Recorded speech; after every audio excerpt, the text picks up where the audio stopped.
Hey everybody. All right, back with another book recommendation for all you cool cats and kittens. Just kidding. All you elementary aged kids. It's called The Tree Lady.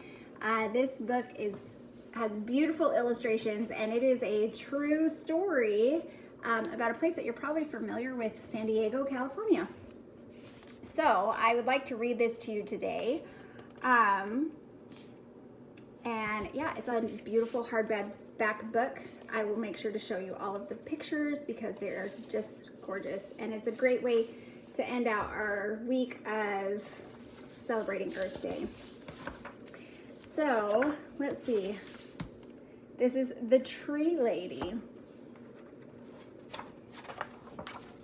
It's a true story of how one tree-loving woman changed a city forever. By H. Joseph Hopkins and illustrated by Jill McElmurray.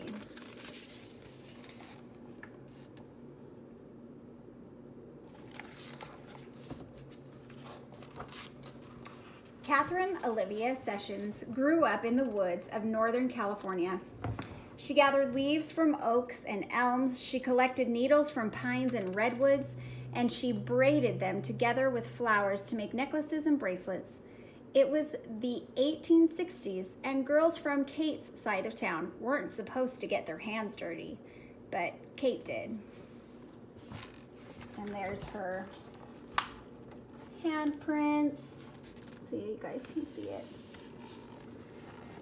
And the big trees where she grew up. She grew up in Northern California, where there's some of the largest trees in the world.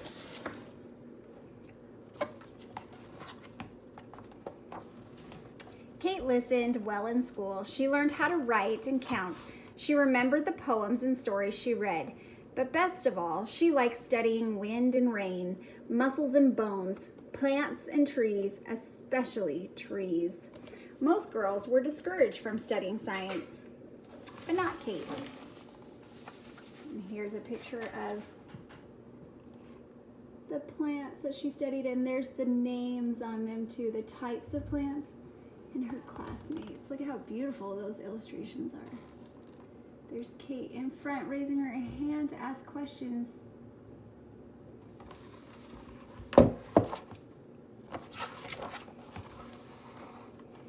Kate felt the trees were her friends. She loved the way they reached toward the sky and how their branches stretched wide to catch the light.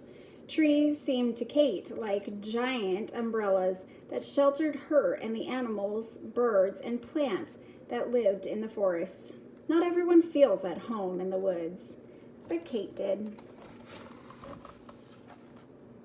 And this illustration is the same one that's on the cover. So beautiful.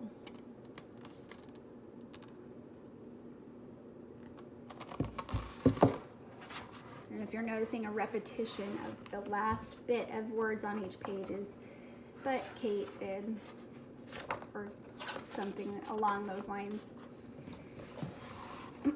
When Kate grew up, she left home to study science at college. She looked at soil and insects through a microscope. She learned how plants made food and how they drank water. She studied trees from around the world. No woman had ever graduated from the University of California with a degree in science.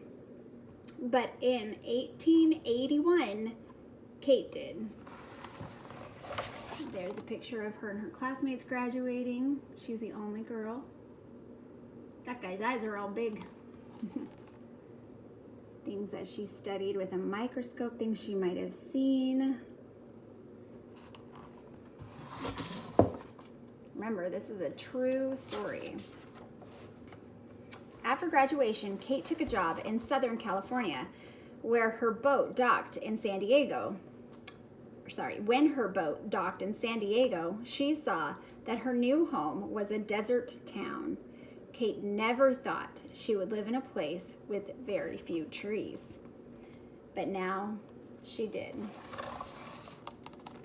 So if you've ever been to San Diego and you remember it, it doesn't look like this, but it used to. There's no trees.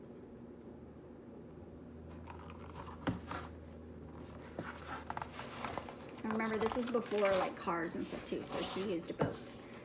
Kate began her job as a teacher.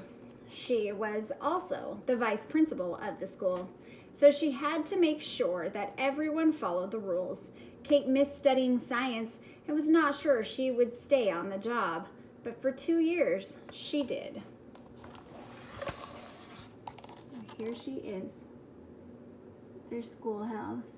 So she didn't get a job in science, but she got a job as a teacher. You see some naughty kids and some good kids. And sometimes the naughty kids are good kids too, they're just silly.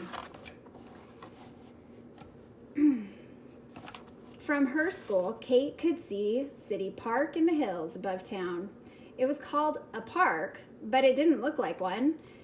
It was where people grazed cattle and dumped garbage. Most San Diegans didn't think trees could ever grow there, but Kate did. And here she is looking out the window at a park. That doesn't look like any park I've seen. And I do live in a desert.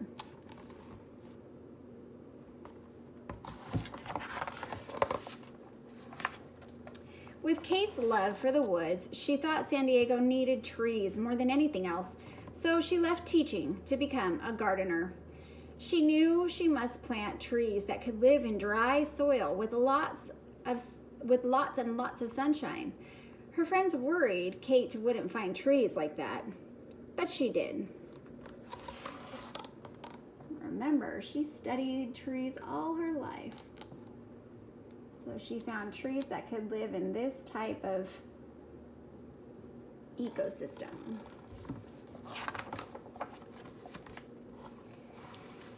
Kate became a tree hunter. She wrote letters to gardeners all over the world and asked them to send her seeds that could grow in a desert. She also traveled south into Mexico to look for trees that liked hot, dry weather and steep hills and canyons. Not everyone knows how to hunt for trees, but Kate did. So here's all those letters that she sent away and got seeds back from different parts of the world that have dry, arid weather. And those are all the different types of plants she found, trees that she found. Some grow here in Arizona.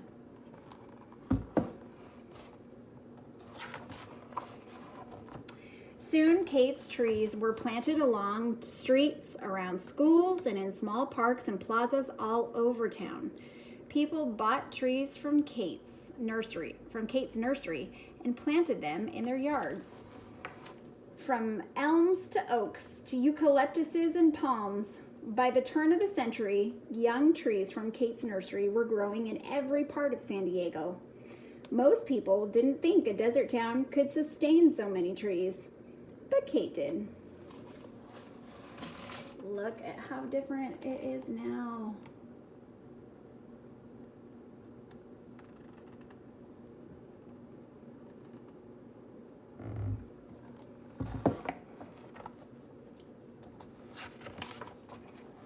Then, in 1909, the city leaders announced that a great fair called the Panama, California Exposition was coming to San Diego in 1915. The fair would be held in City Park, which was now called Balboa Park. Kate felt Balboa Park still needed more trees, thousands more, to look beautiful and to shade the visitors that came to the fair. Trees, more trees. Here's these men trying to figure out what to do for the exposition.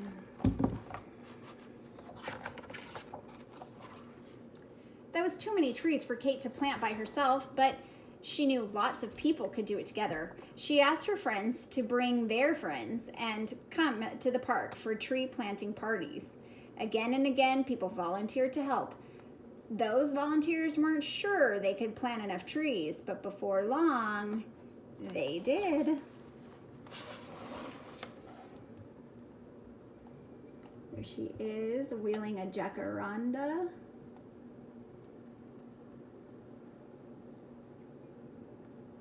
People are planting.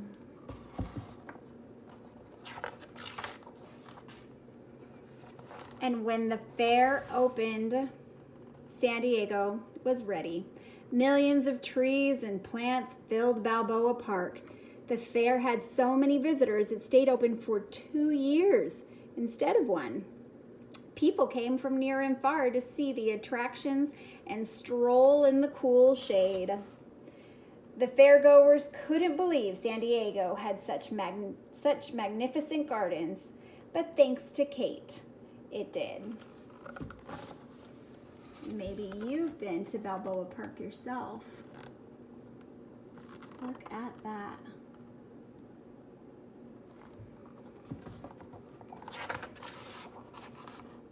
In the years after the fair, Kate was given many awards for her work, and people took to calling her the mother of Balboa Park. She continued gardening and planting trees until her death in 1940. Back then, few could have imagined that San Diego would become the lush, leafy city it is today. Can you guess what's coming? Few people could believe that it would become this lush, leafy city. But all along, year after year, Catherine Olivia Sessions did. There she is.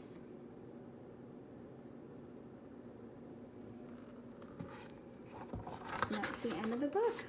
And there's a little author's note about her, and I'm not going to read that, but if you ever get this book and you want to read it, you can read more about that. So aren't they the most beautiful illustrations and a great way to end our Earth Day themed week? Who would have thought, being to San Diego all my life, I would have never thought that it was a desert town. So when I first read this book, it was such an amazing story to me because I really connected with it, and I could relate to it because I've actually been there. So the next time you go to San Diego and you see all of the trees and the green hillsides, know that that's all thanks to Kate. And I hope you like this book. It is an AR book, so you can take a test on it. And tune back in for more suggestions coming. All right. Have a good day. Bye.